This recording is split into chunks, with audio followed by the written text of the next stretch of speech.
Everybody, it's Rita, and I'm here today to talk a little bit about authenticity because it used to be a word that I really had a hard time with, authenticity.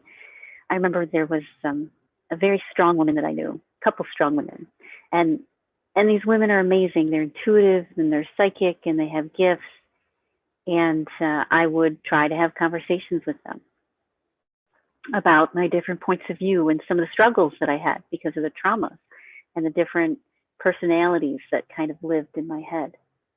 And these women would say, I can tell when I see a liar. And then they would look at me and they'd say, you're not authentic. You change your conversation depending upon who you talk to. You change your point of view depending upon the different days or different times. And I always thought that was one of my gifts. One of my gifts as an empath was the ability to connect with other people and support the process that they were in without it saying that I was one thing or another thing. My job was simply to support the people around me and love them through whatever it was. Really, unless it was a wonderful conversation, there was no need for me to do anything but support and love them. So authenticity was something that I struggled with for a long time because I thought I was never authentic. What I did realize, though, is when are we not ourselves? When are we not telling the truth, at least on some level? Because our bodies will always tell the truth. You know, when I'm scared, I will pee myself. No doubt about it. Can't stop it. Just happens. You know, when I'm anxious, my stomach will knot up. Nothing I can do about it. It's just the way that it is. And that's authentically happening. I'm authentically reacting on some level. But the challenge that most people had was when you recognize that you're struggling with something inside yourself and you have the boundaries and the security and the love for yourself, that you get to keep it private. You don't have to let everyone know what's going on in your life. You don't need their validation. That's not being authentic. That's being authentic to yourself. That's loving yourself first and foremost. Now, here's the fun thing though there's different levels of authenticity. There's the authenticity of, I feel crazy, this is what's going on with me, or the authenticity of, I feel crazy, but I'm trying not to show it to anybody, or the authenticity where you don't feel crazy anymore, where you feel centered. You feel like you're in your right mind, not in the one that makes you feel off balance and confused and fogged up. That you're in a positive frame of mind, one that sees potential and sees the big picture. See, your authentic you, your real, true authentic you, is not any of your coping skills. It's not any of your personality traits. The real authentic you is bigger than those.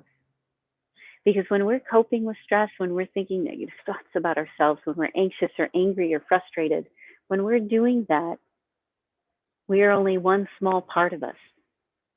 We're really something much greater. We're not only our nervous system that's freaking out, remembering the past, we're also part of a larger community that's interconnected.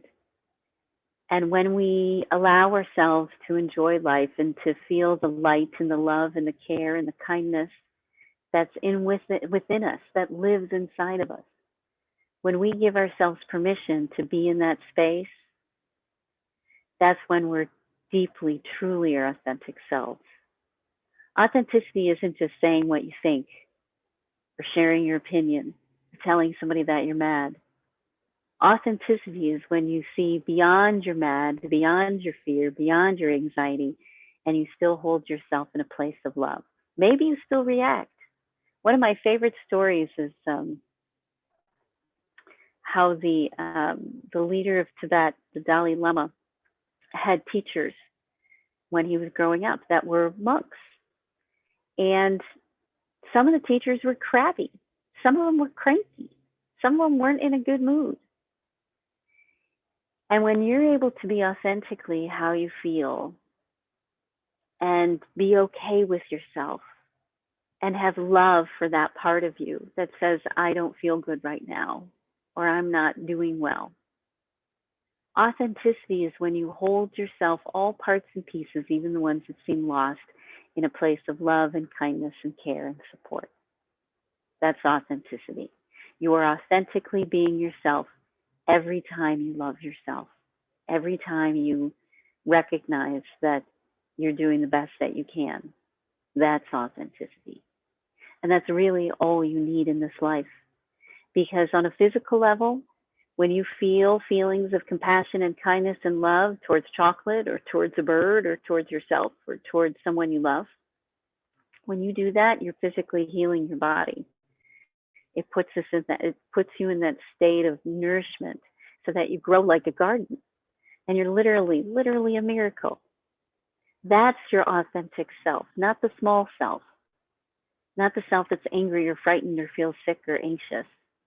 Your authentic self is the big self that allows for that anxiety, allows for that conflict, allows for that disconnect sometimes, your humanity. Your authentic self allows for your humanness. And that is authenticity. That's who you truly are. So if you want to be on this path of authenticity, it's one filled with light and love and care. It's not filled with war. Your authentic self is light and love.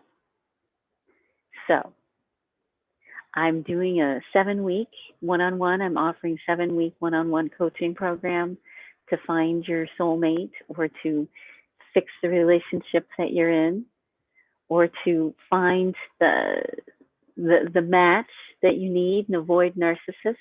So if you're looking for one-on-one coaching, we can really get you on the right path in 7 weeks. So message me. You can find me at my website, ritahigmancoaching.com. Message me on Facebook, email me, and we will get you set up. Because in 7 weeks, you could be the person, the healthy, balanced, loving person that you always wanted to be, that puts your first step forward. It's time to let go of these things that have been holding you back because you really can change them around really fast when you get some support and love so that you can move through the things that have been holding you back. Okay? So let me know. I would love to work with you. And I hope you have a great evening.